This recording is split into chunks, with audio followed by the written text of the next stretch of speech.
के पास ना को गौ मांस पकड़ा गया, ना इनके पास कोई गाय पकड़ी गई, ऐसा कुछ नहीं है, कोई सबूत नहीं था इनके पास। इन्होंने अपनी दादागिरी, अपना पावर दिखाकर जो मेवात में आए दिन घटना कर रहे हैं, ये आए दिन 2 दिन में 5 दिन में ऐसी घटना करते रह रहे हैं, इसका अंजाम बहुत बुरा होगा। ये मेवा मुसलमानों को, ये जो गरीब मुसलमान है जो अपनी अच्छी टाइम पास कर रहे हैं, उनको बेरहमी से ये आए दिन घटना कर रहे हैं, कभी किसी को शिकार बना रहे, कभी किसी को शिकार बना रहे। एक दिन यह आतंक एक सर से अब निकल चुका है मेवात के ऊपर से। इन्होंने आए दिन कभी किसी को किडनैप करते, कभी किसी को किडनैप करते। मकतूल नासिर और जुनैद के इस गांव घाट मीका में मैं यहां पर पहुंचा हूं और अब मेरा आखिरी पड़ाव उन आखिरी आरामगाह की तरफ है जहां इन दोनों के लाशों को, तो मैं क्या कहूं, दोनों के ढांचों को लाकर के मदफून किया गया। जी हाँ, मैं उसी कब्रिस्तान की तरफ आपको लिए चल रहा हूँ जहाँ नासिर की भी और जुनैद की भी, दोनों की स्केलेटन्स को ला कर के यहाँ मदफून किया गया है। 2 कब्रें बनाई गई हैं और दोनों ही में उनके ढांचों को रख दिया गया है, क्योंकि उस बोलेरो कार में जिसमें आग लगाई गई, जिसका पूरा ज़िम्मा, जिसकी पूरी अगर मैं कहूँ तो उस अपराध को अंजाम देने वाले उसी मोनू मानेसर और उसकी पूरी पार्टी के ज़रिए जो ये वारदात की गई, उसने दिल दहला दिया, इंसान को ही नहीं पूरी इंसानियत को रुला दिया। मैं इस वक्त यहाँ पहुँचा हूँ, बहुत से लोग यहाँ, मैं आज जब से सुबह से इस गांव में आया हूँ तब से देख रहा हूँ, कभी कोई आ रहा है, कभी कहीं किसी संगठन से, कभी कोई किसी NGO से, कोई मानव अधिकार आयोग से, तो कोई कहीं कहीं से लोग आ कर के यहाँ इन्हीं की कब्र पर, ये दोनों मैं आपको दिखा दूँ, ये एक जो कब्र है वो नासिर की बनाई गई है जिस पे नासिर लिखा है, और दूसरी जो है ये कब्र जुनैद की है। ये इन दोनों की आखिरी आरामगाह है। हालांकि जिस तरह से इनको मारा गया, जिस तरह इनको पीटा गया, उसके बाद फिर बोलेरो कार में बंद करके पेट्रोल डाल कर के आग लगाई गई। अब मुझे लगता है कि चौतरफा दबाव जब बनने लगा है तो गौरक्षक जो अपने आप को कहते हैं, जो कानून हाथ में लेकर के मोनू मानेसर और उसकी पूरी गुंडा भगवा पार्टी, जिसने कि गौरक्षक होने का और अपने इंसानों को मारने का एक प्रण ले रखा है, ख़ास तौर से मुसलमानों का, मैं यही वो तस्वीर आपको दिखाने के लिए यहाँ पर पहुँचा हूँ।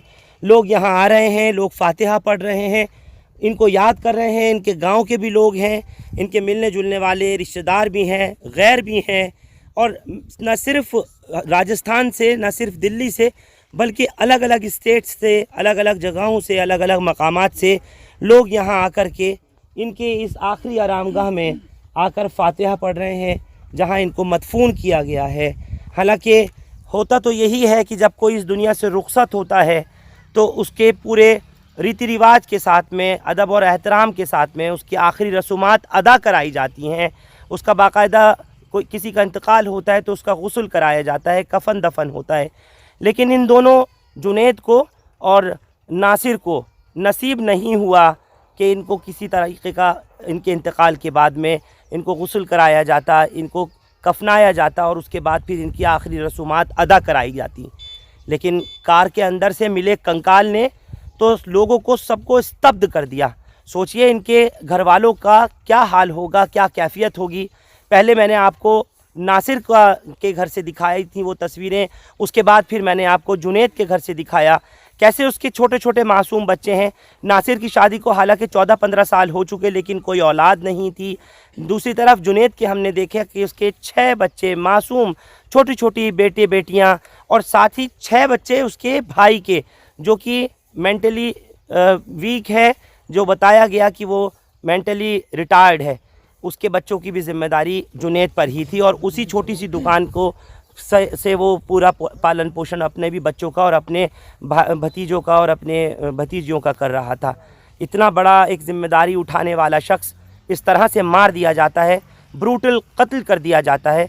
सवाल एक नहीं, 2 नहीं, हज़ारों पैदा हो रहे हैं कि आखिर सरकारों की क्यों पुष्टपनाही है, क्यों बजरंग दल के उस गुंडे के ख़िलाफ़ और उसकी पूरी भगवा ब्रिगेड के ख़िलाफ़ आखिर क्यों कोई कार्रवाई अब तक नहीं की गई, जिसकी वजह से नौबत ये आई कि इन दोनों नौजवानों ने, एक महज 27-28 साल का नासिर और दूसरा 35-36 साल का जुनैद, इन्होंने अपनी दुनिया ही को अलविदा कह दिया। जिस तरह से इनको मारा पीटा गया, इनके ऊपर इल्ज़ाम रखा गया कि ये गौकशी करते हैं, ये गौ तस्करी करते हैं, स्मगलिंग करते हैं, ये तमाम चीज़ें जब सामने आईं और उसके बाद में जिस तरह से इनको किडनैप करके, अगवा करके इनको मारा गया और जला दिया गया, उससे तमाम लोग हैरान हैं, स्तब्ध हैं।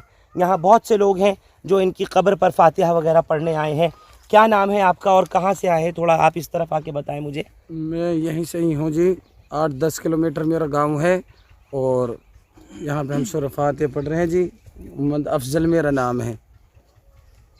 इस घटना को किस तरह से देखते हैं आप और उनके ख़िलाफ़ कोई कार्रवाई क्यों नहीं होती? ख़ास तौर से उन लोगों की मैं बात कर रहा हूँ जो कि मोहित यादव उर्फ मोनू मानेसर है, जिन्होंने अगवा करने से लेकर के कत्ल कराने तक, यहाँ तक कि ज़िंदा जलाने तक ये इतना बड़ा इस वारदात को अंजाम दिया कि लोग हिल गए, सिहर गए, दिल डर गए। क्या कहना चाहेंगे? ये जो ये गुंडे हैं, बीजेपी ने इनको खुलेआम छूट दे रखी है, वरना ये हादसे बहुत दिन पहले से चल रहे। 28 दिन पहले एक वारदात और दी थी इन बीजेपी के गुंडों ने और खुलेआम।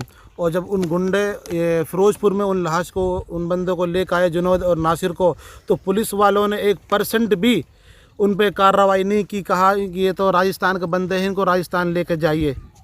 बड़ी शर्मनाक बात है। अगर ये जिसको हम अपने पुलिस अपने जवान कहते हैं, उनको रक्षक कहते हैं, हम वो हमारे जब हमारी वो रक्षा नहीं कर सकते, काश अगर उस टाइम उन बंदों को अरेस्ट कर लेते, उन गुंडों को, बजरंग दल वालों को अरेस्ट कर लेते, तो हो सकता है इन जुनैद और नासिर की जान बच सकती थी। जान बच सकती थी और कंकाल नहीं मिलते, इनकी लाशें नहीं होती। आज ये अपने बीवी बच्चों के साथ, अपने माँ बाप के साथ, अपने परिजनों के साथ होते, अगर उनके ऊपर वक्त रहते कार्रवाई कर ली गई होती। मैं बार बार कह रहा हूँ कि अखलाक, जुनैद, पहलू खान, जाकिर, तबरेज़ अंसारी, फैसल और बहुत सारे, एक लंबी फहरिस्त 2014 से अब तक बन चुकी है, अब तक कोई कार्रवाई उन पर नहीं हो रही। ये जो घटना है, ये हिंदुस्तान की पहली ऐसी घटना है जिसमें लोगों को किडनैप भी किया गया है और किडनैप कर कर यहाँ से कम 70-80 किलोमीटर दूर ले जाकर उसके हौसले देखिए उस गुंडे के, जो उनको यहाँ पर मारा पीटा गया है। और बेरहमी से मारने के बावजूद उस गाड़ी में जिंदा जलाने के लिए एक इंसान तो ये काम कर नहीं सकता, लेकिन उस गुंडे ने, उस मोनू मानेसर ने, जो इंसानियत की हद है वो पूरी पार कर चुका है।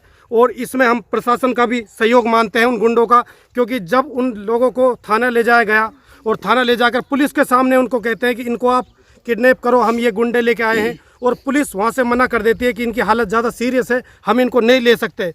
तो ऐसे गुंडों के कितने बुलंद हौसले होंगे जो थाने तक पहुंच जाते हैं गुंडे, और जिन्हें बिना लाइसेंस के, जिनके पास हथियार है, और फिर कार्रवाई नहीं होती। और राजस्थान तो गहलोत सरकार ये कहते हैं कि हम दोषी को सजा देंगे, कब तक देंगे? आज उस जुनैद, लेकिन हरियाणा के अंदर क्योंकि मामला ये दर्ज हुआ है, हरियाणा के जो भिवानी ज़िला और थाना लोहारू है, ये वारदात वहाँ की है और वहीं दर्ज किया गया है। हरियाणा की पुलिस के ऊपर ये एक जिम्मेदारी है और उन्हीं के ऊपर ये इल्ज़ाम आ रहा है कि वो अब तक कार्रवाई नहीं कर रहे। जो ये घटना हो चुकी है, आज इसको 4-5 दिन बीत चुके हैं। ये छोटी मोटी घटना नहीं है। जो एक मुख्य आरोपी है, जो मोनू मानेसर है, आज भी वो जनता के सामने खुल्लाम उसी तरह से वीडियो वायरल करता है, हथियार दिखाता है। उस पर कार्रवाई क्यों नहीं होती? एक अभी तक जो फिरोजपुर का जो लड़का पकड़ा हुआ है, उसने सब कुछ बता दिया, हमने किस तरीके से उनको कहां से उठाया है, किस तरीके से हम ले गए हैं, कहां कहां हमने मारा है। और उनको मारा ही नहीं, उनको इस तरीके से मारा गया कि उनकी जान तक ले ली, और उनको थोड़ी बहुत भी हया शर्म, उसके दिल में एक थोड़ा सा भी कुछ अफसोस नहीं हुआ। जो इंसान को इंसान मार देता, वो रक्षक नहीं, वो भक्षक है वो। लेकिन ये गौ तस्करी की और ये गाय की स्मगलिंग की, गौकशी की ये इल्ज़ाम लगा करके सब पर हमला करता है। इनके पास ना को गौ मांस पकड़ा गया, ना इनके पास कोई गाय पकड़ी गई, ऐसा कुछ नहीं है, कोई सबूत नहीं था इनके पास। इन्होंने अपनी दादागिरी, अपना पावर दिखाकर जो मेवात में आए दिन घटना कर रहे हैं, ये आए दिन 2 दिन में, 5 दिन में ऐसी घटना करते रह रहे हैं, इसका अंजाम बहुत बुरा होगा। ये मेवा मुसलमानों को, ये जो गरीब मुसलमान है जो अपनी अच्छी टाइम पास कर रहे हैं, उनको बेरहमी से ये आए दिन घटना कर रहे हैं। कभी किसी को शिकार बना रहे, कभी किसी को शिकार बना रहे। एक दिन यह आतंक एक सर से अब निकल चुका है मेवात के ऊपर से। इन्होंने आए दिन कभी किसी को किडनैप करते, कभी किसी को किडनैप करते। ये जुनैद और जो ये लोग हैं ये अपनी एक ससुराल के लिए गए हुए थे, और जैसे वहाँ से इनको फ़ोन आता है घर से कोई बीमार हो गया था, ये सुबह सुबह 4 बजे वहाँ से चलते हैं। ये गुंडे लोग आते हैं रास्ते में और उसको किडनैप कर लेते हैं, और आई एक पुलिस की गाड़ी बताते हैं, एक पुलिस की गाड़ी आगे थी और गुंडों की गाड़ी पीछे थी। इन्होंने उसको गैल में इतना बेरहमी से मारा, यहाँ तक कि वो बेहोश हो चुके, आधे मरे हुए थे। और ये उनको सुबह 4 बजे थाने लेके पहुँचते हैं, जहाँ पर पुलिस मना कर देती है कि हम इनको नहीं ले सकते। तो एक बात बताइए, पुलिस उस टाइम थाने में क्या कर रही थी? जब सरकार ने जो पुलिस की जिम्मेदारी जो दे रही है, जो सरकार इनको तनख्वाह दे रही है, किस बात की दे रही है?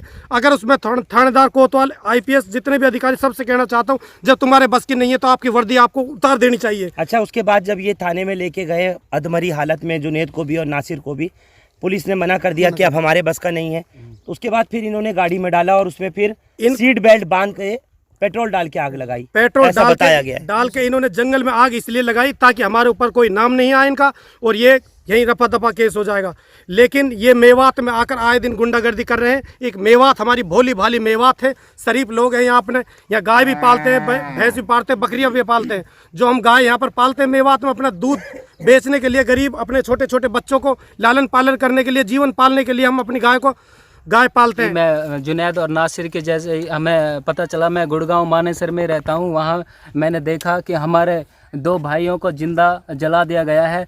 और यहाँ पुलिस बता रहे हैं कि यहाँ से जैसे ही हमारे घर वालों, इनके परिजनों को पता चला था कि हमारे बच्चे 2 उनको पकड़ करके यहाँ से CI वाले ले करके गए हैं। और पुलिस साफ कह रही थी उनसे, बट SP साहब है जो मेवात का, वो साफ मना कर रहा है कि यहाँ पुलिस इसमें इन्वॉल्व नहीं है। बट जबकि रिंकू जो पकड़ा हुआ है अपराधी, आतंकवादी, वो बोल रहा है कि हम इसमें 5 जने सभी इसमें इन्वॉल्व थे। बट एक तरफ पुलिस बोल रही है यहाँ पे हमारी कोई इसमें कोई भी इन्वॉल्व नहीं है।